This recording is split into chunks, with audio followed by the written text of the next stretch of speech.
Good morning, good afternoon, good evening, and good night to all my vegans, veganettes, and not so vegans across the globe. It's your girl Abeje TheAtre, and I just want to say welcome to the very first episode of Lifestyleicity. There's always that one question that people ask when considering going plant-based. Can you guess what it is? How to go plant-based. Yes. So today I want to talk to you guys about that. I want to be a little more practical on before you even get there. So I have 3 easy steps to help you transition to a plant-based lifestyle. And honestly, I believe that this method can help you transition to any type of diet. Step number 1, do your research.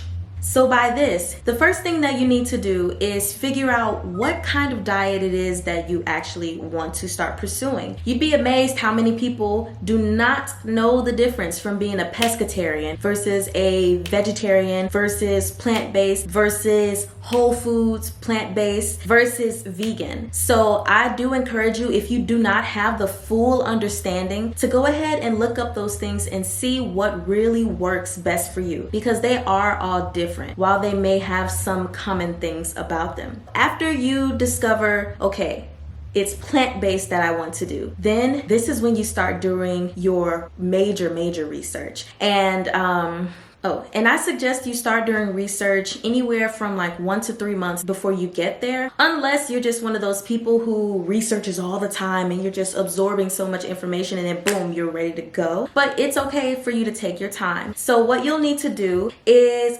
start looking up YouTube videos of different type of recipes. But when I say that, I don't just mean type into YouTube different vegan recipes. Don't do that.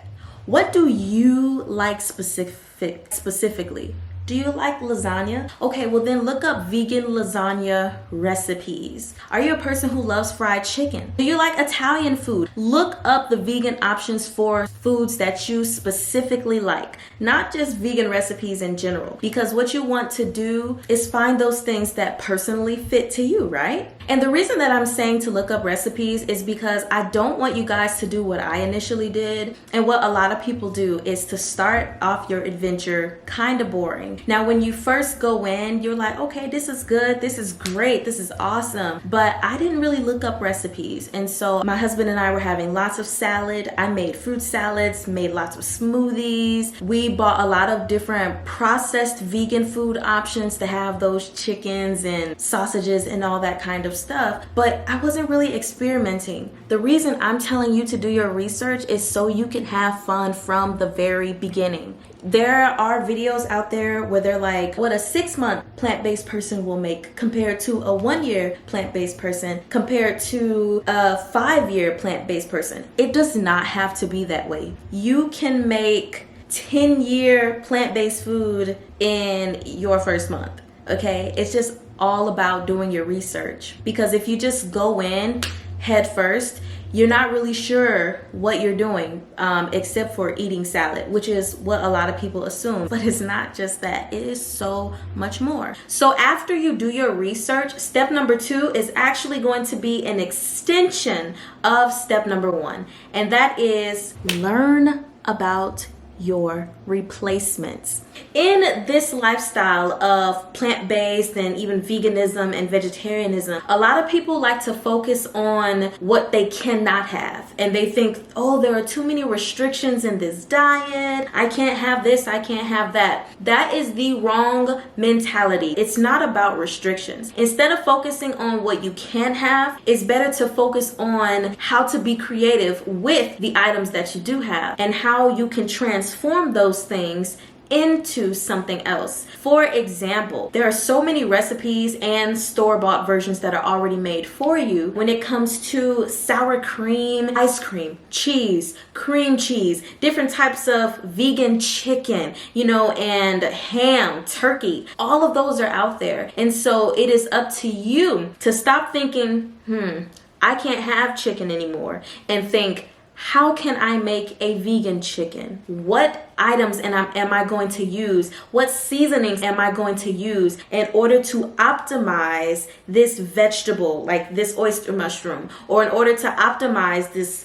cool concoction I've put together mixed with a whole bunch of beans? The reason why I say step number 2 is an extension of number 1 is because technically you still are doing research, but this is more on the field. So of course, the things that you'll need to do is go to the store and try stuff out. Really is all it is. Try just egg or a tofu scramble. If you're wondering what kind of cheeses there are, you need to try them. There are so many brands. My top 3 favorite shredded cheeses are Violife, Miyoko's, and D.Y.R. And then when it comes to like sliced cheese, I really love Chow.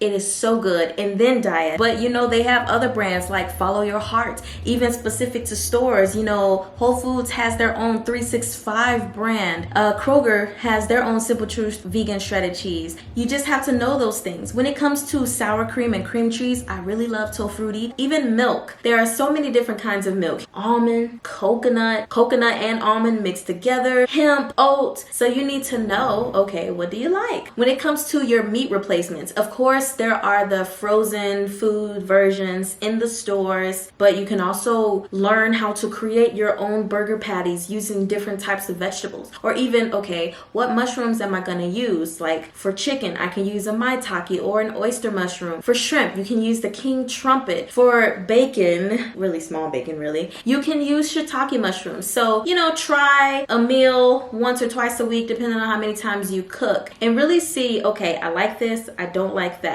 Like I said, number 1, do your research. Number 2, know your replacements. And then number 3, create a plan.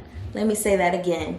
Create a plan. This is an absolute must. With all your research and with all of your trying and learning about your food replacements, I think the most important thing to do is to create a plan. When you're venturing into any new territory of life, whether it's about food or careers or anything, goals that you have, if you're working out, if you don't have a plan, as they say, you plan to fail.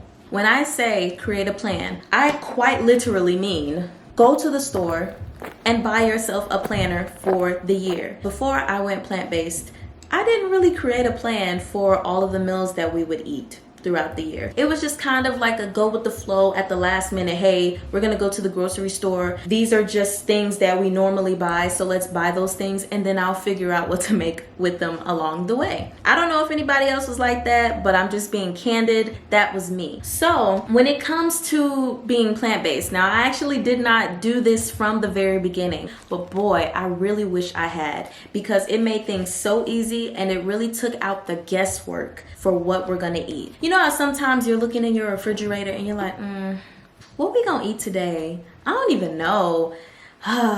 Well, since I don't know, let's just go out to eat, you know, or stuff like that. This really takes that confusion out of the equation. So what I did and what I recommend you do is to buy yourself a planner. Then I also recommend you buy little sticky notes, or if you have a gigantic one, then buy bigger sticky notes, and go throughout each month from that list, from your research that you did of all the things that you want to try, go ahead and incorporate them into your week, depending on how many times you cook. So I cook anywhere between 3 to 5 times a week. It really just depends. So we are looking at the end of March going into April of 2021.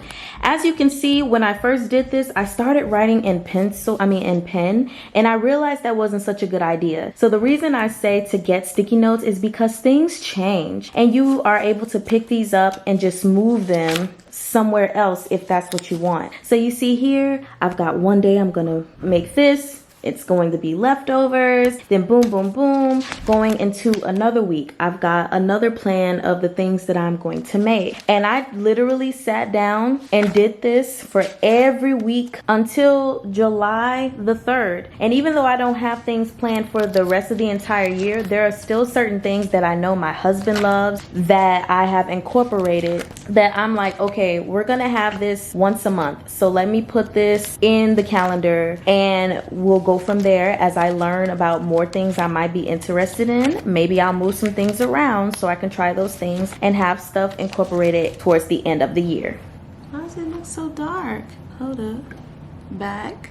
It's so cool that I can edit this stuff while recording. So once you have your plan created, guess what? It also makes your grocery shopping so much easier, and it leaves less room for you getting distracted by things that you really don't need to buy. Even though sometimes I still do that just because I'm like, I really think I want this, but it takes out a lot of guesswork. So I have this wonderful little notebook here. I write the grocery list for the upcoming week, and every time we go shopping, when we go to the farmer's market and then we go to Whole Foods, I save those receipts. Okay, so for this week here, March the 29th through April the 4th, you see I have all those things I'm going to cook, right? Here's my grocery list, and I have that line down there showing, okay, I know I'm gonna get these things from the farmer's market, and then I know I'm gonna get these things from Whole Foods. So that's pretty much it as far as creating a plan. That's not something that you have to do. That's something that this household of mine does because it makes things better for us. It's so...